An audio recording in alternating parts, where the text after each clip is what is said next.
In the Wild West, justice wasn't just quick, it was cruel. In a country where criminals were free and police had a hard time keeping up, punishments were meant to send a clear message. Break the rules and you will face harsh consequences. Truth came quickly, and kindness was not common. These cruel methods, like vigilante hangings and horrifying ways of making people look bad in public, kept fear alive on the wild border. These were the worst punishments in the Wild West. Hanging. One of the scariest ways to be punished in the Wild West was to hang someone from a tree. But the act itself wasn't the only thing that made this way of killing people so scary. People on the American frontier in the late 1800s often put people to death by hanging for major crimes like murder, robbery, or even horse theft. The most common penalty was to hang someone. It was meant to do more than just do justice. It was also meant to keep people from becoming criminals. People from the town would gather to watch, and the executions would often become public spectacles with big crowds attending. The scene took place near gallows that were either built in the middle of town or made out of a strong tree. As the federal judge for the Western District of Arkansas, Judge Isaac Parker put more than 160 people to death by hanging. He was one of the most infamous people of the time, but in reality, only 79 of those killings took place. Parker, also known as the Hanging Judge, made sure that thieves paid for their crimes by enforcing strict justice in areas with no law. Parker personally was against the death penalty, but his court became famous for how many people they hanged. The process of hanging was planned out. They would have a black hood put over their head, their hands tied behind their backs, and a noose around their neck. The person's weight had to be used to figure out the drop. If the drop is too short, the person would die slowly and painfully from being suffocated. If the drop is too long, the person would be cut off at the head, which famously happened to criminal Tom "Blackjack" Ketchum in 1901. In Clayton, New Mexico, Ketchum was found guilty of trying to rob a train, but the rope that was used to hang him was too long. Because of the mistake and the fact that Ketchum gained weight while he was in jail, he was beheaded when the trapdoor opened. But while hanging struck fear in outlaws, the next punishment left no time for fear. Shooting. When the law wasn't fast enough, one brutal punishment settled feuds faster than any court ever could: shooting. When there were no formal legal processes in the Wild West, shooting people was a quick and brutal way to get justice. In frontier towns where law enforcement was weak and criminals were free to roam, shootouts and executions by firing squad were frequent. People shooting people in public could be part of vigilante justice, a duel, or a formal execution. The reason for the shooting is usually chosen very quickly. One of the more official ways to settle disagreements was to duel. These shootouts weren't always chaotic. They often followed a loose code of the West in which two people fought to settle a disagreement or a matter of honor. Wild Bill Hickok's famous shooting with Davis Tutt in 1865, in which Hickok killed Tutt in the middle of Springfield, Missouri over a watch, is one of the most well-known duels. However, vigilante justice was not as organized. Mobs would often break the law on their own in places where there weren't enough or strong enough sheriffs to do so. People who were guilty of crimes, like horse thieves and killers, were shot on sight and often not even put on trial. In places like Dodge City and Tombstone, gunfights were famous shows that turned lawless towns into bloody places where people could get revenge. The gunfight at the OK Corral in Tombstone, Arizona in 1881 was one of the most famous gunfights. 3 men were killed in this 30-second gunfight between the Earp brothers and the Clanton-McClory gang. It became a famous event in the history of the Wild West. Legal killings by firing squad were only done for very serious crimes like murder. People from all over came to see the convicts face their fate at times when these were open to the public. During a time when justice was quick and harsh, these killings were a grim way to stop people from doing bad things. While shootouts were fast, the next punishment was slow, agonizing, and left lasting scars. Flogging. People didn't listen to the sheriff's threats, so there was a harsh form of justice that no one could get away from. It echoed for days. In the Wild West, whipping, also known as flogging, was one of the cruelest ways to treat both criminals and regular people. Offenders were often punished in public by being tied to posts or frames and having their shirts ripped off to show their skin. The tool used varied, but the cat o' nine tails, a multi-tailed whip meant to tear into the skin with each blow, was one of the most feared. Its name comes from the way it hurts people, like a claw, leaving deep, painful cuts. If someone is found guilty of a crime, the judge will usually give them between 25 and 100 strikes. If someone stole horses or cattle, or even just didn't follow the rules, they could be hit with a whip. The lashes were carefully counted out, and there was often a drummer there to beat out each strike. This made the penalty a grim show for the people who had gathered. Unlike hanging, which was meant to kill, whipping was meant to hurt and shame someone for a long time. The victim's back was often torn up and bleeding, which could lead to an illness or even death in the worst cases. Flogging was a common way to punish prisoners who didn't follow the rules in notorious jails like Yuma Territorial Prison. People who were found guilty and given the death penalty could be tied to a whipping post and beaten until they passed out from the pain. Flogging was especially horrifying because it was quick and easy to do, hurtful to suffer, and guaranteed to leave a lasting mark on both the body and the mind. It was a way to keep would-be thieves in line in the Wild West, one harsh blow at a time. Whipping tore into flesh, but the next punishment crushed both the body and the spirit. Tarring and feathering. In the Wild West, this was a sentence that hurt the body and made a man feel bad about himself. Since the Middle Ages in Europe, tarring and feathering was one of the cruelest ways to treat people in the Wild West. It was meant to hurt the person physically and make them look bad in public. Unlike some other punishments at the time, this one wasn't actually allowed by the law. Instead, it was done by mobs or vigilante groups that wanted to get even or get payback. It was a punishment for anyone who was seen as a threat or an enemy, from criminals to people who had just made the wrong people angry. It was just as horrible as it sounds to be tarred and feathered. People were stripped down to their waist, and hot pine tar was poured all over their bodies. When applied to bare skin, pine tar, which was used to keep ships dry, was very sticky and very painful. After being covered in tar, the victim was rolled in feathers, which made them look really gross. To make things even worse, the victim was often dragged through town on a cart, while people laughed, insulted, and abused them. That this treatment was not only painful, but also hard to get over made it even worse. It would get hard on the skin, making it almost impossible to get off without hurting more. People who were burned or scarred by the hot tar often had to scrape it off, which left their skin raw and damaged.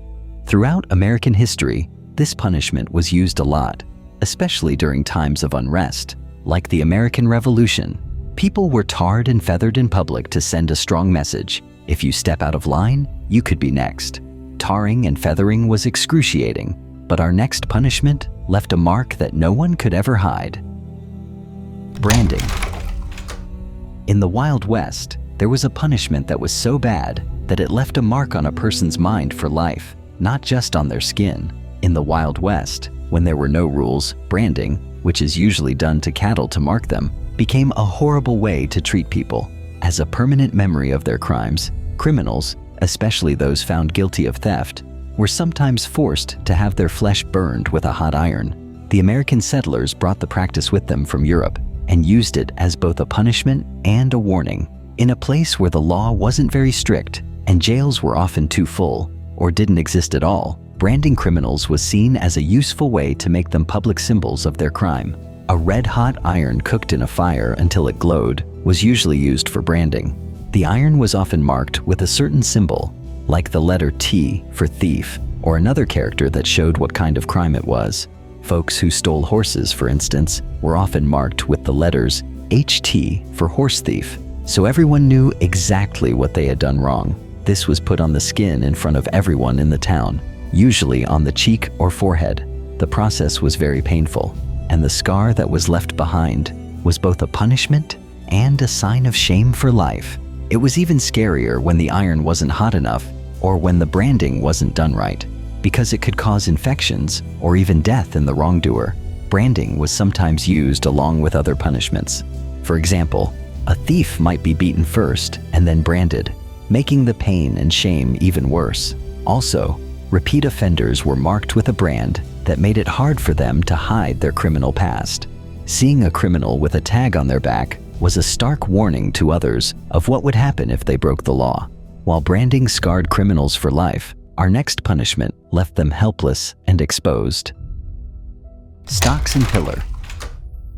Some sentences didn't put the criminal in jail. Instead, they left them out in the open, trapped, exposed, and open to more than just the weather. The stockades and pillar were two of the worst and most painful ways to punish people in the Wild West.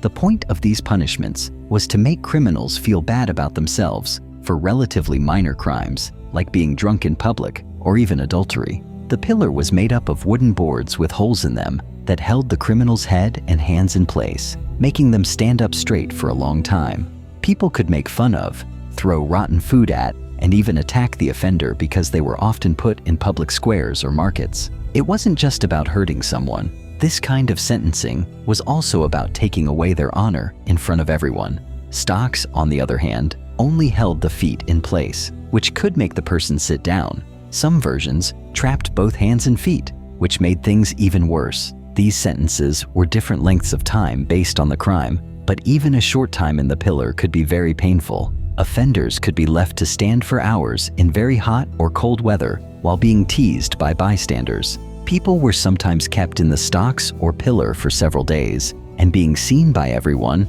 was both a form of pain and a source of public ridicule. Even though these punishments seem old-fashioned, they were common in the Wild West, where lawmen looked for quick and public ways to keep order in small, often wild towns. These measures were meant to keep society in check, as well as to teach a lesson.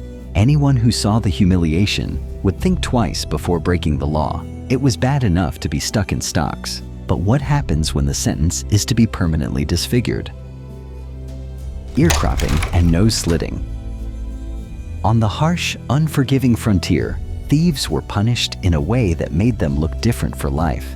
In the Wild West, cutting off someone's ears or nose was one of the scariest ways to punish thieves and make them look bad for life, making them outcasts in their own communities. Not only were these horrible acts meant to hurt people right away, they were also meant to make them feel bad for life.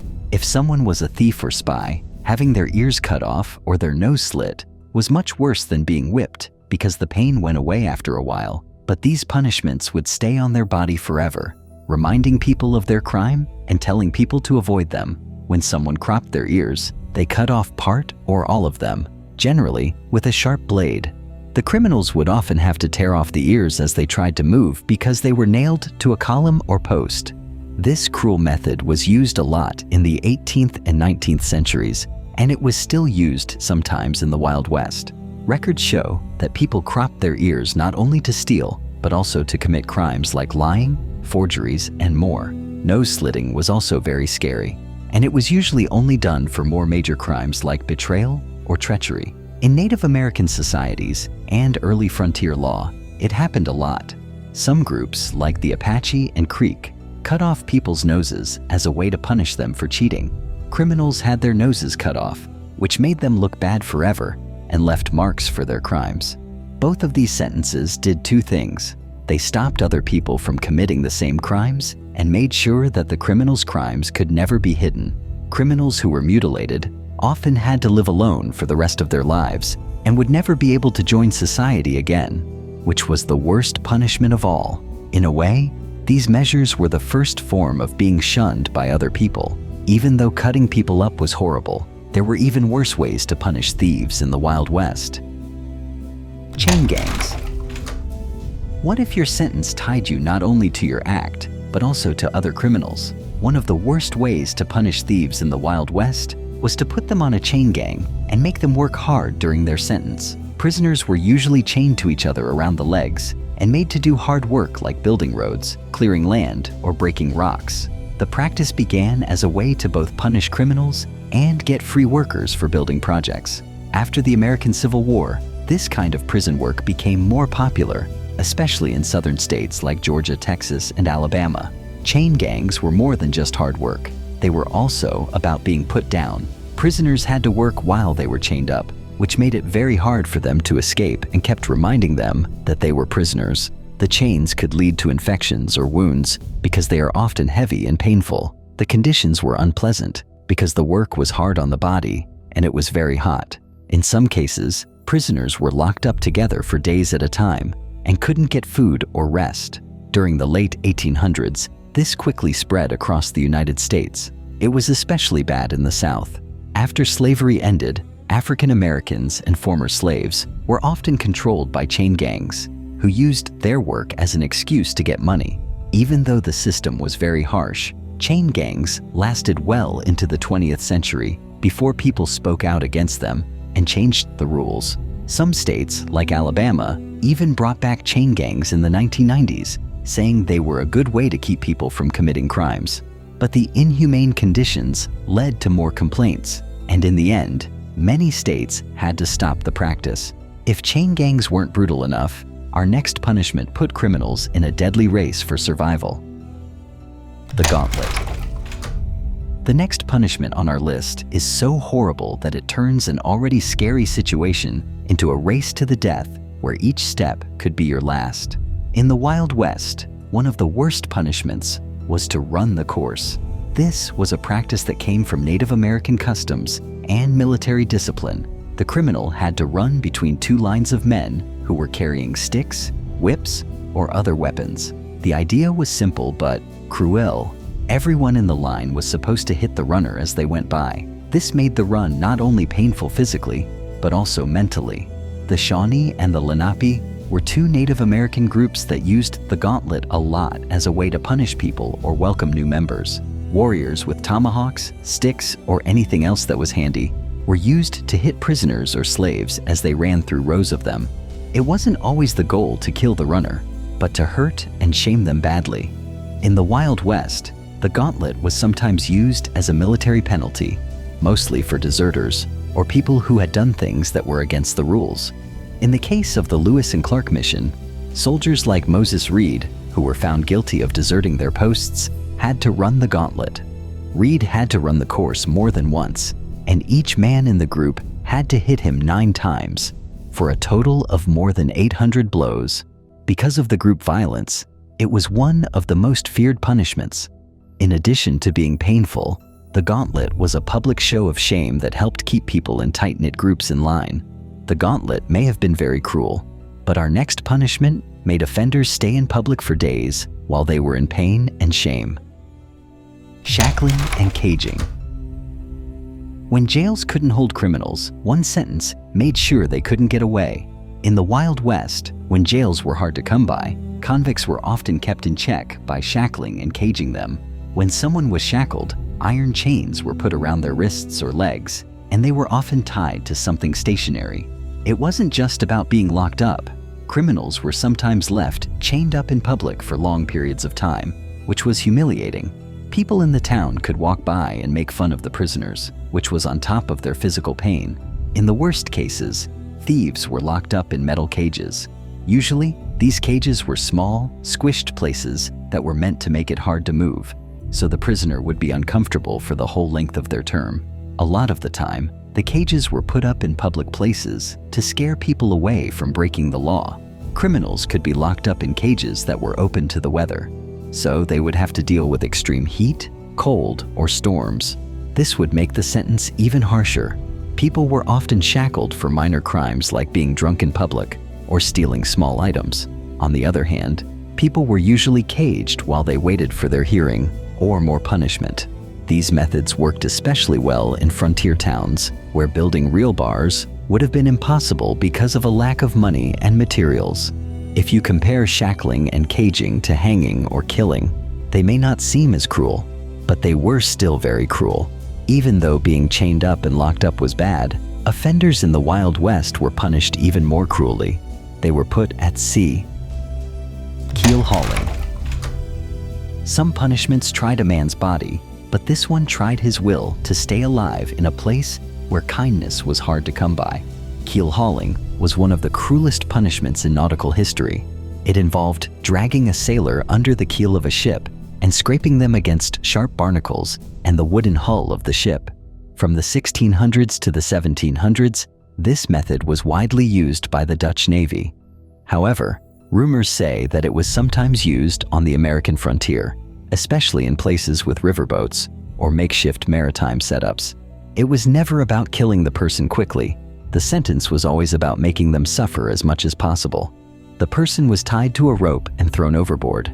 They were then pulled from side to side under the ship.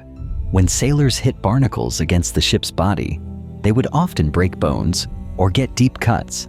If the sailor lived, they would be scarred or unable to work for life. The person usually drowned or died from being crushed against the keel. How harsh the punishment was would depend on how fast the ship was going. A ship going quickly could kill the sailor right away, while a slower speed would make the pain last longer, making sure the person felt every second of it. When the master thought the wounds weren't bad enough, he could order the sailor to be keel hauled again. Not only was this punishment meant to enforce rules, it was also a strong warning to the rest of the group about what would happen if they didn't follow them. Being dragged under a ship is already very painful, but imagine being crushed by your own silence. Pressing with heavy stones. The last sentence on our list is so easy, but it hurts so badly. Peine forte et dure, which means strong and hard punishment in French, was a popular way to press someone with heavy stones in medieval Europe, especially when the defendant refused to enter a plea. This cruel way of punishing people made its way to colonial America and continued to scar people in the Wild West. It was frightening how brutal the idea behind peine forte et dure was. People who didn't want to plead guilty or not guilty in court would be stripped, tied down, and made to lie flat on the ground. Over time, heavy stones or iron weights were slowly put on their chests, which would kill them if they didn't finally plead guilty. This sentence wasn't just death. It was also putting someone through unbearable pain to make them give up their silence. The goal wasn't always to kill, but to force people to do what they were told. Many victims gave up under the immense pressure. The Salem witch trials in 1692 were one of the most well-known instances of pressing. An old man named Giles Corey was charged with witchcraft but refused to make a plea. He was pressed to death over several days, and it is said that he asked for more weight as the stones were put on top of him. His failure to plead meant that his property would go to his heirs instead of being taken by the government. This shows how far some people were willing to go to avoid the harsh justice of the time. We hope you liked this video. Watch another video here.